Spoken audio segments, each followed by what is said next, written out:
Hello, everyone. Welcome to the Talk Heavy podcast. My name is Ish, aka Maisha. And I'm Big Will. You all know me. All right, man. And our podcast is all about educating individuals and families on how to build wealth, financial wealth, as well as how to get and stay healthy. All right. Uh, I like that part right there because everybody know me knows I've been a healthy guy all my life. I'm gonna say healthy. I'm called healthy, but and maybe unhealthy at the same time. We've been through some journeys, but we're gonna let y'all know about what we know and have learned because I'm licensed. She's licensed. She's going for her securities license as well. So kudos to her for that. You know what I mean? That's a big undertaking. A lot of people don't know how hard this stuff is, but we're not here to talk down. We're here to talk about. right. And we know that our community of color, that a lot of time mortality is something we just don't talk about. We don't talk about wealth. We just talk about working and jobs. We want to change that. What do you think about that, Nick? I love it. This is why we're called Talk Heavy because, again, we want to have the heavy conversations that those people are not comfortable about. People don't want to talk about their finances and their money.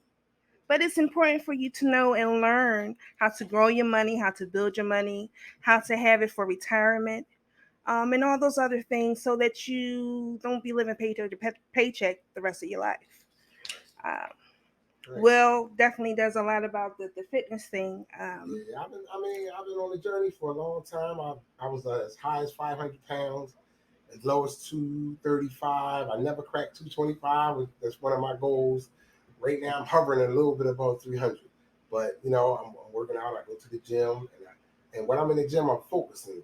And now that I'm trying to get my body, I started thinking as I'm getting older. Now it's time to get the finances healthy, Yeah. and that's where I met me. She brought me into the insurance thing. So I Yeah. said, you know what? Maybe I do want to start changing a little bit because I'm not gonna be young forever running around here. And I was a barber for 30 years. I've been doing handyman work for quite a few And we years. both started out in the industry, not even knowing each other then. Right. I was a beautician for Yeah. 20 years before we met. And it's been an amazing Yeah, relationship. it's a hustle. It's a hustle He on the he grind, and he, we he love my each other. We have a homie. good time. He's That's right. definitely my That's homie. right. Been a long time too. Got plenty of years. We probably have like 15, at least 15, yeah, 15 15 going on years. And and so counting. we're not just saying, oh, we trying to throw something at you. We know each other. We've been vibing, and we starting something. Now we got a business together, and we trying to grow this business and give opportunities to you to learn what we're learning. Right. See, we're not rich. We're learning. We want to give it to you. So I'm gonna let me jump right into the foundation part of making a house, building a Yeah. financial home. So this week we'll be talking about how to build a strong financial house. And for those that its concept is real similar to building a regular house. If you would tear down the house that you're living in now, what would be the most important part of the house when you're rebuilding? The foundation. The foundation. It's like Yeah. you need good bricks. That's like I said. And it's funny because David Ramsey says all the time. I say Gordon Ramsay the cook. I'm thinking No. about food. Right? You know what I'm saying? David Ramsey says, listen, he spits from the Bible all the time. Yes. And he says, listen, even the Bible says that a house cannot be built without a strong foundation. The cornerstone of the first brick Amen with has to that. be solid. Amen. It's the same thing with finances. Exactly. And if that foundation is weak, what's going to happen? It's going to fall. So in the financial industry, we say that the most important part or the building foundation should be life insurance and having a will. That's right. Now, why would you ask, why should that be the foundation? Well, first of all, if you die without a will, the state is just going to take your assets and do whatever they want with them. Right. If you have loved ones and family, it's not fair to them, and it's very inexpensive to have.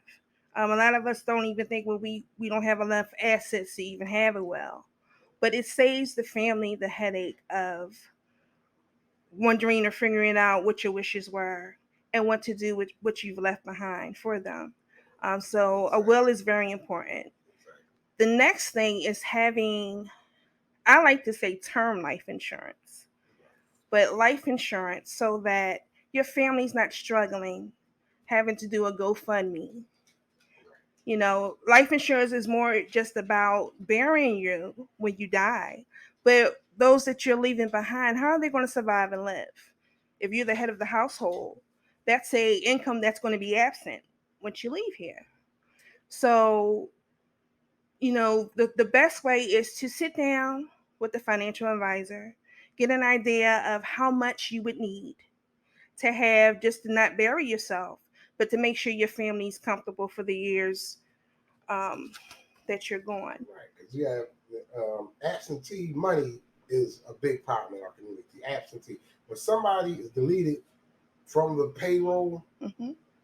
it's absentee money. That's Mm-hmm. money you're missing. So if you've got somebody that's bringing home $50,000 a year, and you think, wow, my mate is going, and he was bringing home 50,000, I'm bringing home 50.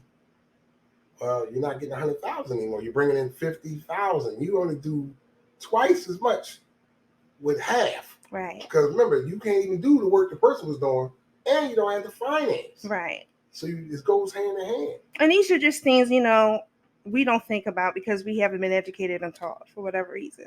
So again, this is why we're doing this podcast, to get the information out to those that need to know about it. Now, um, once you have your life insurance in place and you're well, the next step is building a emergency fund.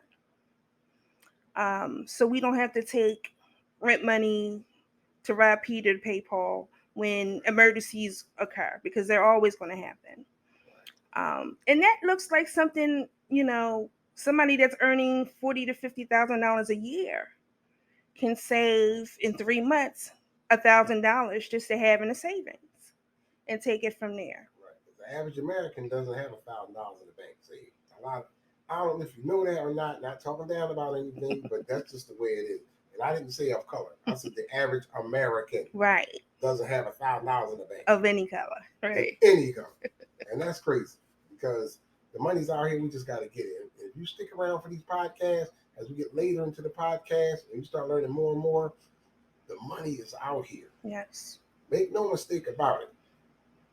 Recession is here, and inflation is here, but it's also money here. And you'll learn about that as we go along to these different podcasts. And purchasing life insurance is the least expensive bill that you probably have. Right. It's the least expensive hedge fund. Yeah. It's a good hedge fund against Yes. what's coming. If Yeah. you happen to, you know, you become absent, let's just say, I don't want to say, God per se, but become absent.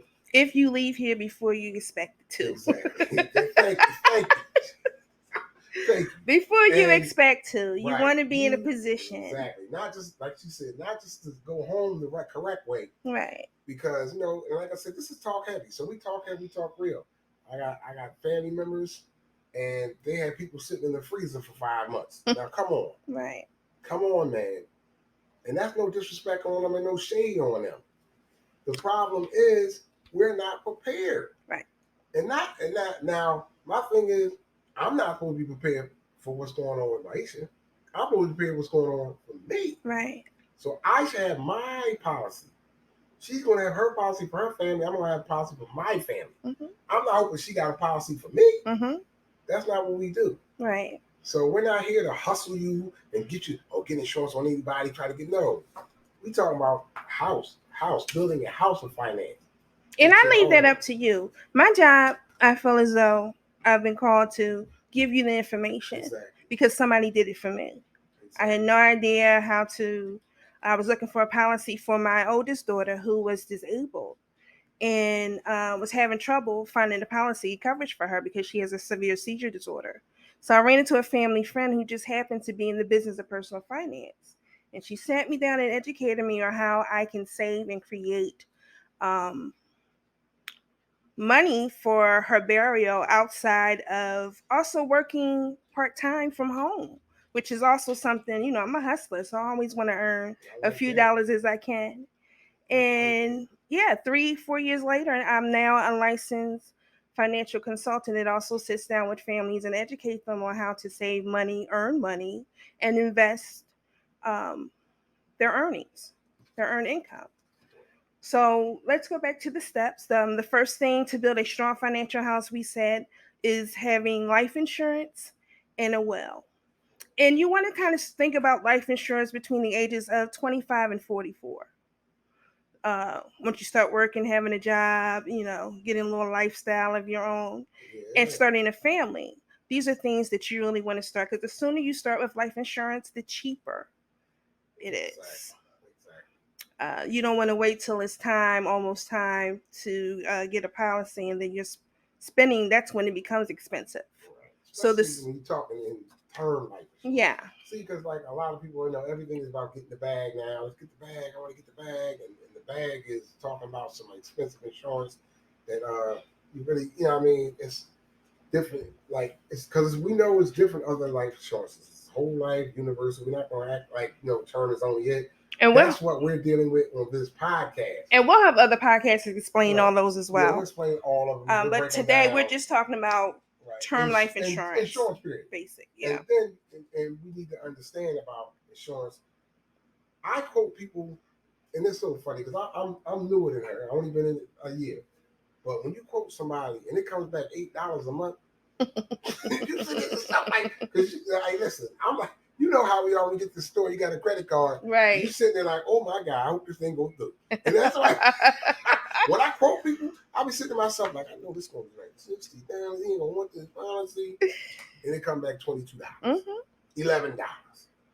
Term life is affordable insurance that can cover your family. Especially now, it's the most afforded it's ever been in the Right. history of insurance. It's definitely important for you to learn about, how much it is that you need to have for your family, and that financial advisor will come up and help you come up with a number for that. I like to tell or share with my clients that when you're deciding the amount, especially if you have children, you pick your youngest child, say if they're 12 years old, and how long would it take from to get to age 21 from the time, so you're doing the policy today, your child is 12, in 8 years, 9 years, they'll be of age 21 and an adult, um, and not having to depend on you for income. So again, that's how you come up with the number of how much life insurance it is. So if you're earning $50,000 a year, $50,000 times 8 will give you an idea of how much you would need for your family to be comfortable, including your burial, Right. not just your burial. Okay, so now that we have the life insurance in hand, we have the emergency fund intact. And again, Dave Ramsey gives very good videos on how to build a emergency fund and the next steps with that. He has a great, I think it's FPU, Financial Peace University. He's awesome. And once I get a little better at the editing, because we are doing self editing, I'll be able to put those links in the description and stuff like that. I'm not 100% there yet, but I'm getting there. Yeah, I actually took his master course, so I loved it. I loved it. It was a great 9 weeks worth of information. And he's heavy on term. Definitely. He's only into term life. He doesn't even believe anything else. And I know everybody, you're going to hear a lot coming up. And I know a lot of people, because as soon as I put term life on my social media, one person told me, you're doing it black people disservice. That's not the way to do it. The whole life is the bag, and you get the money back off the bag. There's been so many, and I'm a person that had whole life at one time. And again, once you're informed, right, it's all about who you talk to and what you need. Getting the right information. For insurance, to get the right insurance for the situation you need. Yeah. If you are the person that's trying to be an investor off your insurance, you want to so-called be the bank, and we hear that all the time. I'm gonna be the bank, or you could be the bank. Then you definitely don't want term life. You definitely need something like whole life. But if you want to cover your family solidly, and it's ways to also have savings and other things built into the I was just about to say, so don't think, if you only get whole life, the only way to save money and the only way to get money back and all that. No, it's other ways. But see, that's why I just laughed when the person told me that, because they don't know about what we're doing. Yeah. They're just talking. Somebody told them something, right, and they just elaborately talking. But we're going to get to information. As we go, the weeks go by, you're going to get more and more deeper into this information. Yeah. But for this video, let's continue. Okay. So once the insurance is in, then we build our emergency fund. Then we want to get an idea of our financial independent number. And we say, again, that's the number that you need to know how much money do I need to save for retirement. What do you want your retirement to look like? Well, mine would look like 2 or 3 million. Easy. I'm saying that's the low end. The And high end, 10, anybody, 15 million. if you plan right, and it's $25 a month. It's really not that expensive Exactly. to save even for your retirement. But again, the sooner you start, the less money you have to spend in investing. Right. There Okay. you go. Yes. So say for instance, if you were earning $50,000 a year or $80,000 a year, you've been smart enough to sit down with a financial advisor, invest your coins in the right markets. By retirement age, you should have at least $1 million saved in your for retirement outside of your life insurance policy. And that's disclaimer right here. We don't have financial licenses, so we're not telling you exactly where to invest your money. We're telling you it's programs that this company offers Right. that can do that. You have to sit down. Once you get a license, then she can go in depth. Like I said, that's why you're going to learn more as she goes, because we're going to push her to make sure to get that financial services Securities, license, yeah. the security license. Then you can really talk about where to put your money for real. Right. All right, so So once okay, step one, life insurance and well. Step two, building a emergency fund so that you don't have to take your bill money to pay when emergency happens. What it tank needs to be fixed, you don't have the money. So we'll teach you how to set that up. Third thing is knowing your financial independent number for retirement. mhm. Once you have those three things in place, then you can now focus on any debt or credit that you might have, um, that needs to be taken care of.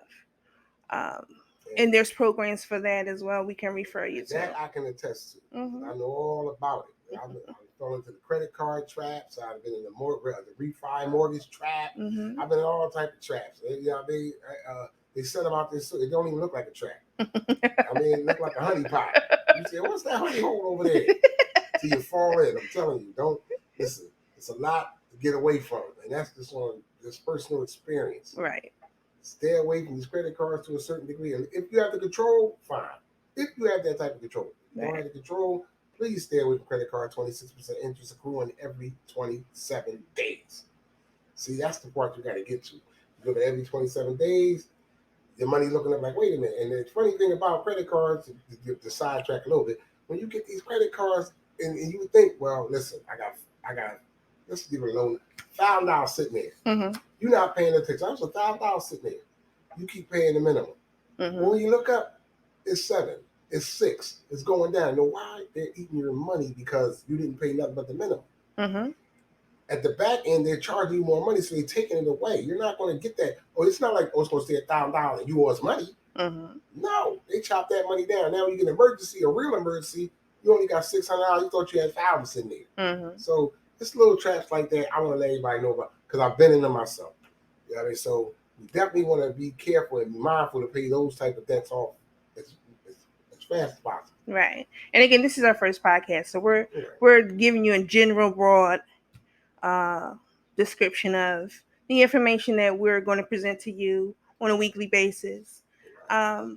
And even, whatever questions that you guys and comments you guys want to need to know that we don't address Right. in our podcast, you're welcome to put it in the comments of, well, I Right. need to know about what guardianship is, or anything that, has to do with your personal finances. Right. Okay, so life insurance, number one, emergency fund, number two, saving for retirement, number three, getting your any debt handled, number four.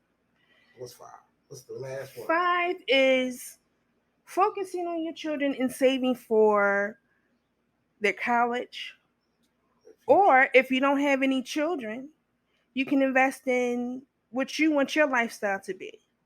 If it's to buy another home, vacation home. home, Right. or to Exactly. travel more, Right. you'll have the money saved to Right. do all of that. And those things should be built into your financial plans, your Right. financial budget. See, certain words I don't even want to say. I hate to say stuff like budget. I've And learned see, to when we embrace the right, word. I well, think I'm. I you think I'm gonna learn put it on. after a while. I'm gonna put it on a T-shirt I because know that's right. I was one that used to Ooh, I run from hate that word budgeting. back in the day. Yeah, I hate it. Budgeting was to me stupid, pointless. I Right, wasn't going to stick to it. What's the point? right, At almost 50 now, I'll be right. 50 in June. All Um, right. Damn, I've you good. learned that if I do not budget, my month is a There mess. you go. It's a wrap. I have no idea And it don't where the start. money that I'm making is going. And it don't start the first month. It's not that first month you got to worry about. And Right. when you start a budget, oh, ain't nothing. Then you get off budget. It ain't the first month. It's the third month down the line when you so out of whack. You wonder where all my money went. Where's And my I money? think the idea of actually what a budget is supposed to be, and this is something I learned from David Ramsey, taking his course. What the idea of people think budgeting is supposed to be is not what it is. It's just a blueprint Right. That you can change of, from time to it's time. not to make you feel guilty that I spent too much or bought too many shoes this month, but at least you can see where it went to And you can adjust. and you can adjust the next month and the Exactly. next month. It's not to point out our faults, make us feel like we not worthy and to Right. work harder than for our coins. It's just so that you know where they're going. So Exactly. you can be an adult and decide where I want to do with them the next month. Exactly. Because we should have financial goals where we want to get to. Exactly. And So once you establish those, then it's sweet. that's right. It's sweet. I know. And listen, next time we come back, we're gonna talk a little bit more about health too.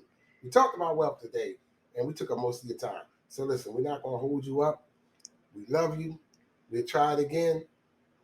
And I'm gonna say goodbye. This is Will saying goodbye to Talk Heavy Podcast. And this is E saying, save your coins. Ah, get that right.